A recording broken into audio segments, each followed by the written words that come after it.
If you have spent any time on this channel, then you would know that I love Otome games. I've played so many of them at this point, and yet I am constantly craving more. A lot of people just write them off because they think it's just a dating sim where you romance pretty boys. Which, I mean, yeah, it is that. But that's not the only reason I love Otomes, okay? That's only half the fun. You see, Otomes have some of the most interesting worlds, characters, stories that I've ever come across.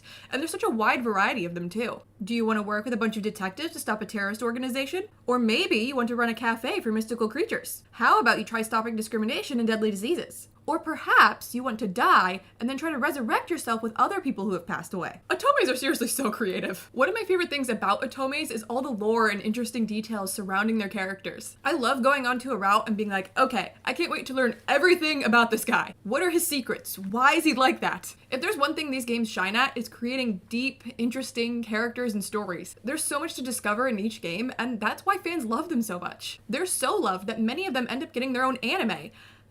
But most of these adaptations end up being hated. The reason is about many of the amazing things that I just described about Otome games either get left out or end up falling flat. The stories are always rushed, the characters turn one-dimensional, plot points aren't explained well, making the show confusing. It's like no one has figured out how to properly adapt an Otome into an anime yet. So I thought today we could take a look at 3 Otome adaptations and see what went wrong. Then by the end of this video, maybe we'll be able to see all the common mistakes that keep causing these failures, and then we'll be able to fix them so that we can make the perfect Otome anime. The first one we're going to be talking about is Code Realize. Now, Code Realize is a classic. If you're searching online for Otome recommendations, this is one of the ones that's going to be recommended to you the most. Code Realize is a 2014 game about a girl named Cardia. For years, she's lived alone in a house because her father ordered her to, and also because she has poison running through her veins. Anything that she touches will melt. One day, when the royal guards break in to capture her, Arsène Lupin shows up and whisks her away. She then begins living with Lupin and the rest of his team to learn more about her father and how to remove her poison. In the common route, you get to know the 5 main boys a bit,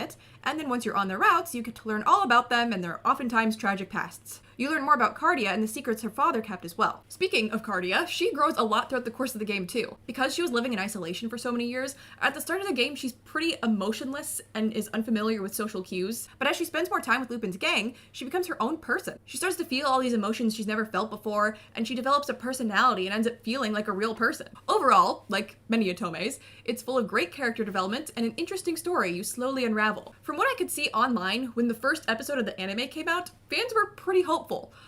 But that didn't last long. You see, the main issue with the Code Realize anime is that it focuses on Lupin's route. The problem with this is that the other 4 love interests are kind of forgotten about. Lupin gets a bunch of screen time and development, while everyone else gets about an episode dedicated to them at the beginning of the show, where we learn the basics of their character, and then they're pushed to the wayside. They're always around and will occasionally have a moment where they shine, but for the most part, they're just kind of there. There's one character who got it the worst out of all of them though.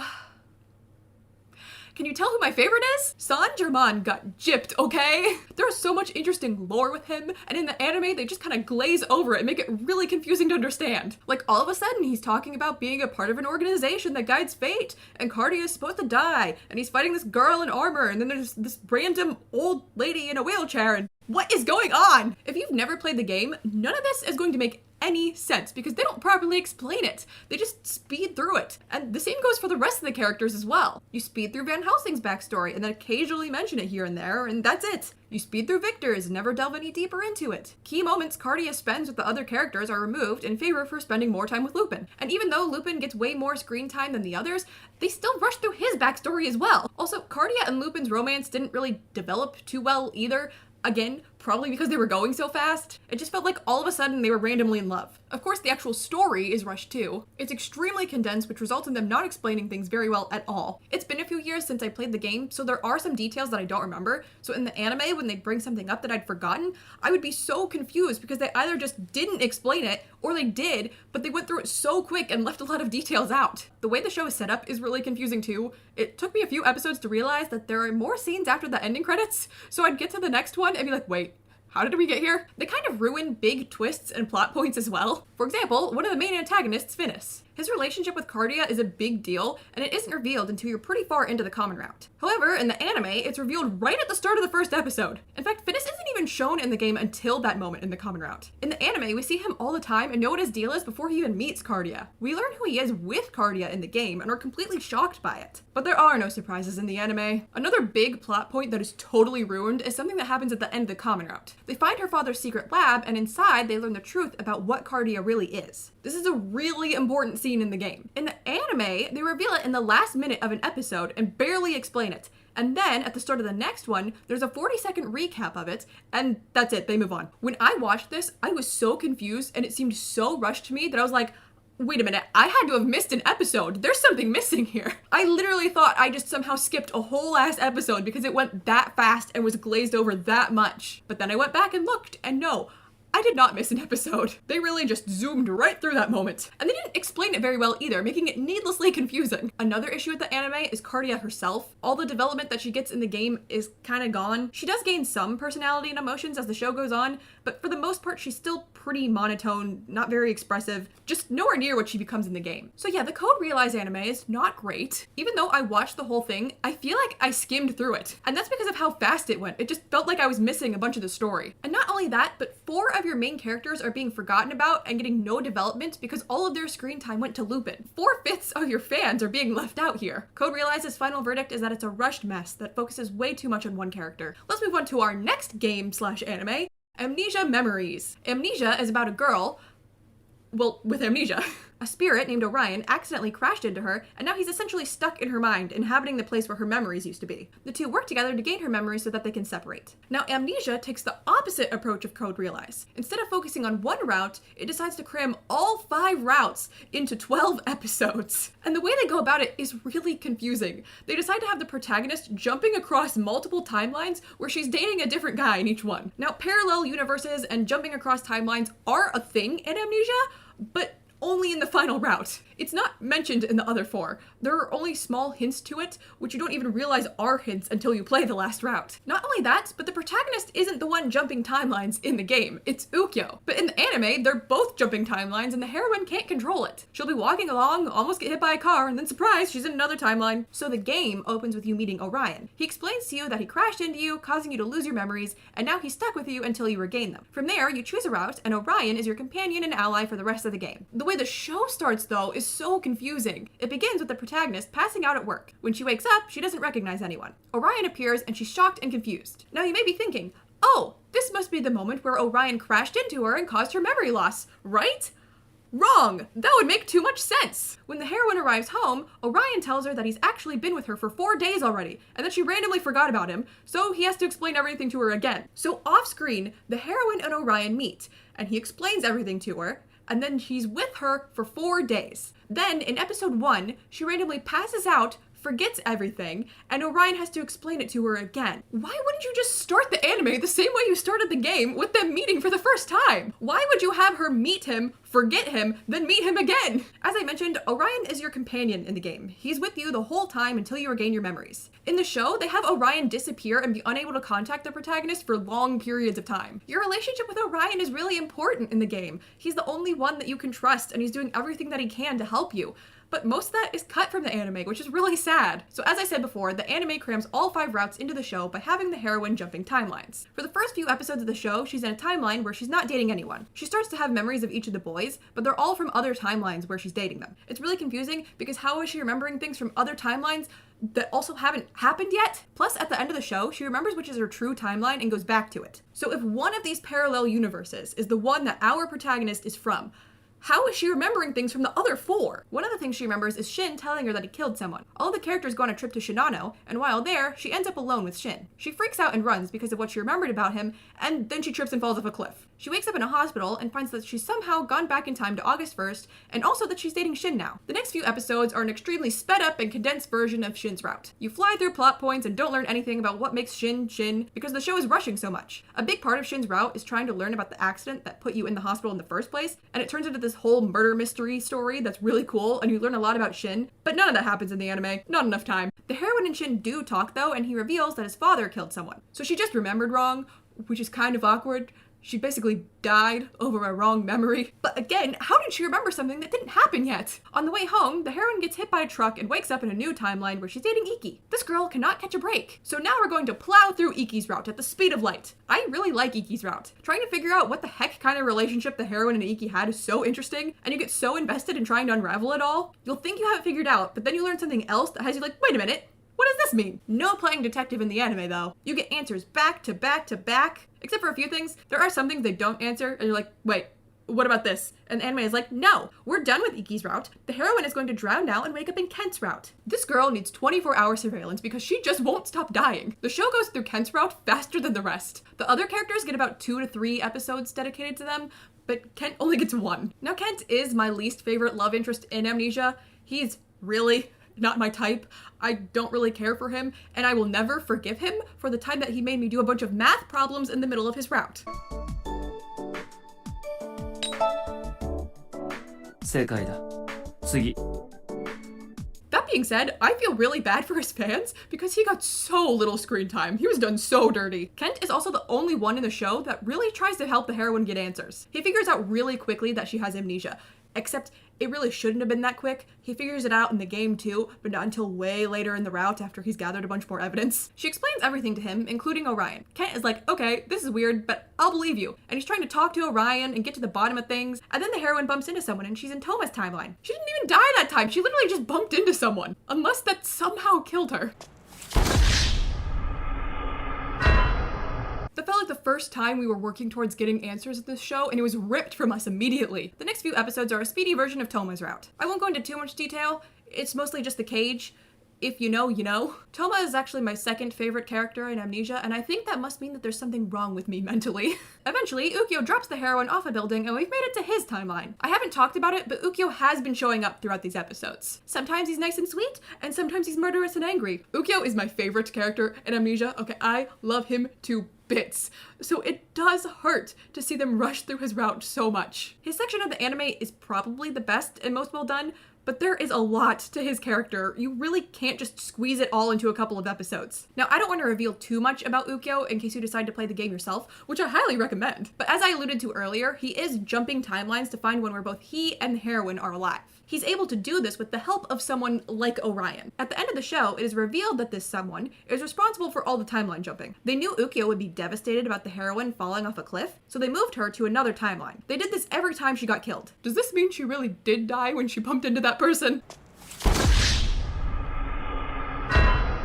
This all doesn't make sense though. Ukyo is jumping timelines to find one where the heroine is alive in the first place. If she had fallen off the cliff, he would just jump again, which he did all throughout the anime. So what did moving her across timelines really accomplish? The show ends with the heroine going back to her real world, but we don't see which one it is. So I guess it's up to the viewer to pick which one she went back to. So let's take a moment to talk about the protagonist. She doesn't have a name, which is why I've just been calling her the heroine or the protagonist all throughout this. She doesn't really talk much either. Most of her thoughts and feelings are communicated through Orion. That being said, in the game, when she remembers things, or by the end of the routes, when she has her memories back, we can see that she does have a personality. And it's actually a little different on each route. She's not a blank slate. She has interests and likes. She can be outgoing, she can be kind, she can be stubborn. There are personality traits that the heroine has. In the anime, she's very soft-spoken and barely talks. When she does, it's usually only a few words. On one hand, she has amnesia, so it makes sense. But she just doesn't really emote or react to anything at all. She's just kind of there. And that'd be one thing if that's how she acted with her memories, but we can see in the games that it's not. I don't want to judge a girl with amnesia, but I also don't think that the only reason she's acting like this in the anime is because of her amnesia. I think the writers have once again just sucked the personality out of their protagonist. In the game, as she gets her memories back, we can see bits and pieces of her personality starting to return, and it'd be really cool if we got this progression in the anime as well, but that's asking for too much apparently. The main problem with this anime is that it tries to please everyone by including all of the routes. This results in the show rushing through plot points and character development. This is, once again, only giving us a surface level understanding of these characters. The timeline shifting is really confusing and the explanation for it doesn't make any sense. Finally, all the big answers about the world and the characters that are revealed in Ukyo's route are glossed over in the last few minutes of the show, and you're left like, wait a minute.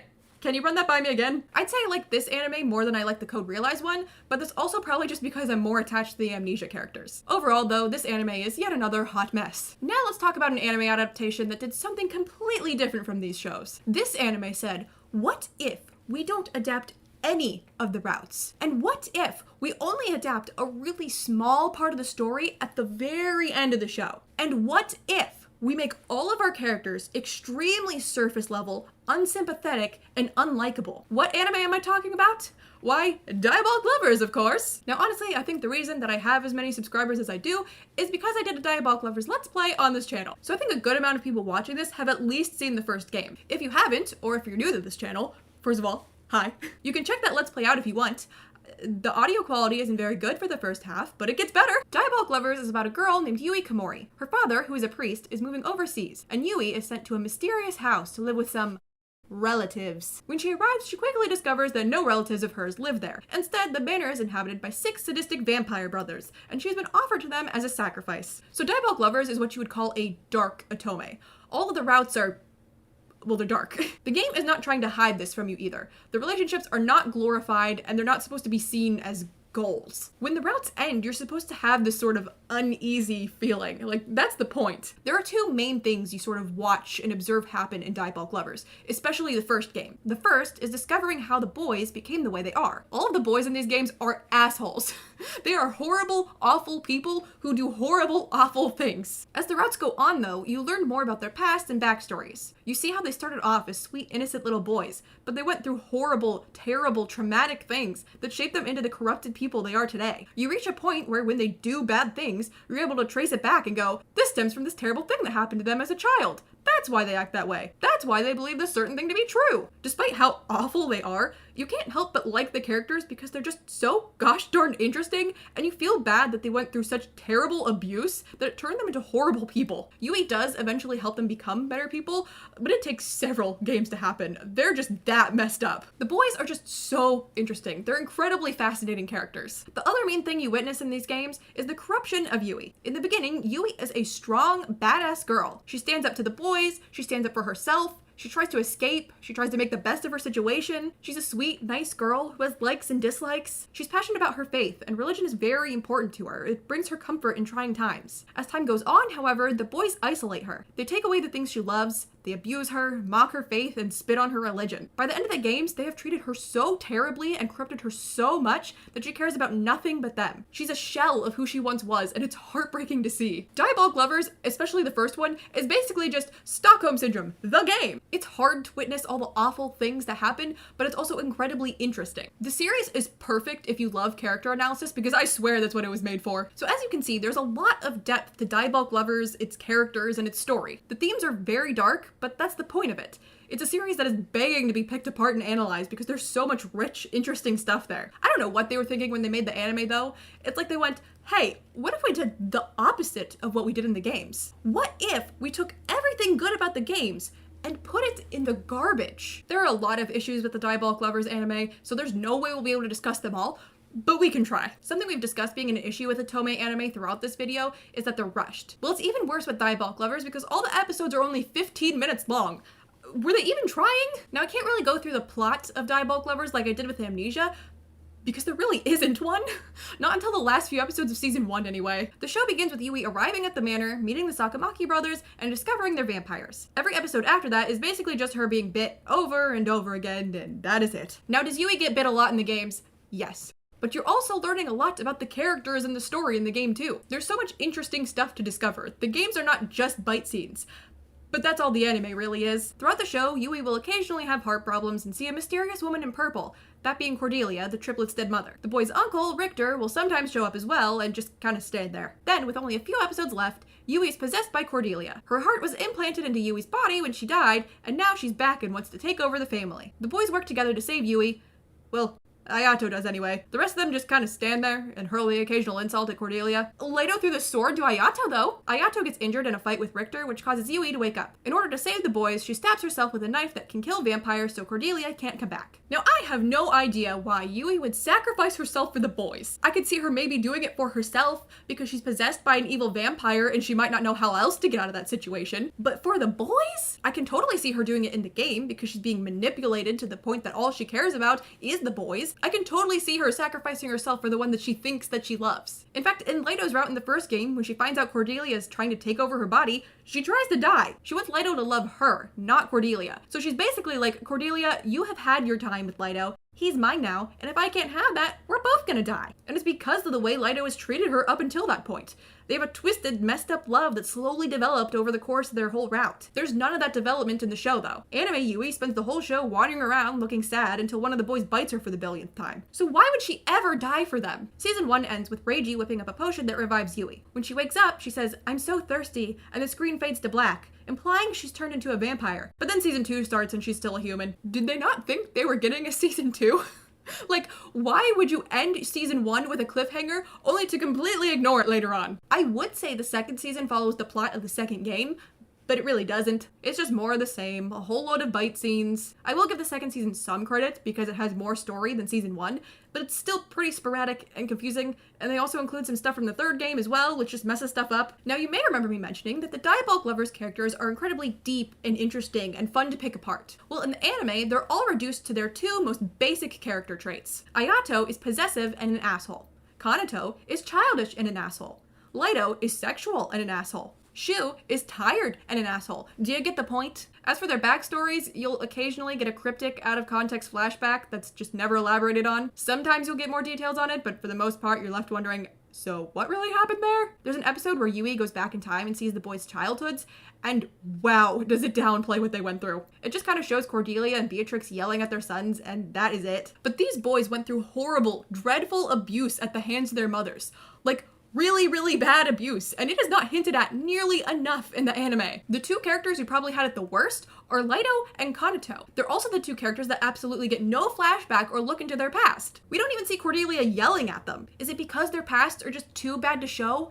But surely there has to be a better way to go about it than just not showing anything at all. Subaru's flashback is just funny to me because they just show him staring longingly at his mom in a tower. Were we supposed to understand his whole backstory based on that? And speaking of watered down characters, don't even get me started on Yui. Game Yui is honestly one of my favorite female characters ever. She is strong, badass, kind, caring. She honestly feels like a real person. But they took all of that away from her in the anime. She's nothing like her true self. And so many people hate Yui because of the anime. They say she's weak, boring, she won't even stand up for herself, she has no personality, she's annoying. And it breaks my heart to see people say this stuff about Yui because it's just not true. Game Yui and anime Yui are like two completely different characters. Diabolik Lovers gets a lot of hate in general though because people will watch the anime and judge it strictly off the bite fest that it is. It gets written off as trash so often, which is really sad because the games are full of such fascinating characters and stories. Are they messed up characters and stories? Yeah, but that's the point. It's not glorifying it or portraying it as something you should strive for. It's just telling an interesting, dark story. A story that is completely absent in the anime. So when people only watch the show, they think Diabolik Lovers is some horrible garbage series that no one should support. While I have a special place for it in my heart because it is what got me into Diabolik Lovers, it is definitely one of the worst Otome adaptations out there. Okay, now that we've gone through 3 of these, I think we've got a pretty good list on what not to do when making an Otome adaptation. Let's see what we've got here. Don't focus on only one route, alienating the rest of your characters. Don't focus on all the routes, that makes it rushed and confusing. Don't condense your story and speed through it, that makes it less impactful and hard to understand. Don't suck the personality out of your protagonists, and don't do whatever Diabolik Lovers did. Okay, so what are you supposed to do? I'm gonna be honest, I don't know. But after all that, I don't want to end this video without any suggestions, so let's come up with some. Because honestly, I don't want these adaptations to stop. I really enjoy seeing these characters that I love come to life in animation. But how do we make sure that the anime is actually good? My first suggestion is to make them longer. All of these shows are only 12 episodes, and that is not long enough. I'm sure budget and stuff is an issue here, but we're pretending that doesn't exist, okay? For the sake of this exercise, we have no limitations here. We can do whatever we want. And the first thing I want is a minimum of 24 episodes.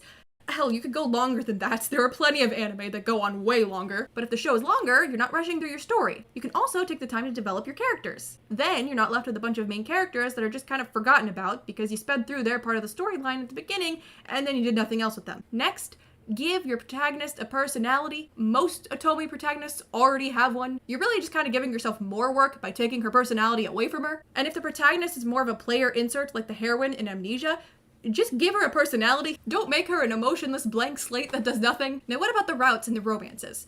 For an anime, I don't think you actually need the romance. If you pick one boy for the protagonist to be with, the fans of the other characters aren't gonna be happy. If the show is longer, you could probably incorporate all of the routes and have it end with the final route, just don't have the protagonist end up with anyone along the way. If we're using Code Realize as an example, maybe there's a few episodes about the things that happen in Impy's route, then Victor's, and so on and so forth. It ends with the big finale in Lupin's route, but Cardia doesn't end up with anyone. Then everyone is happy because their favorite character got the attention they deserved. Or, if you want all the routes, like in Amnesia, maybe you start with the heroine picking which world is hers, like the beginning of the game. She picks the world where she's with Shin, and you go through that. It could end with Ukyo hinting towards his timeline jumping, and then it goes through Iki's route, ending with Ukyo being mysterious again until the end. These are just some of my ideas that I think could help. My favorite Otome ever, Collar X Malice, is being animated this year, and they're going with a completely different approach. It's going to be 2 movies, and it will be an original story. It's not going to adapt any routes. I'm actually really intrigued by this idea, and I'm really excited to see how it's going to turn out. If you guys have any ideas on how to make Otome adaptations better,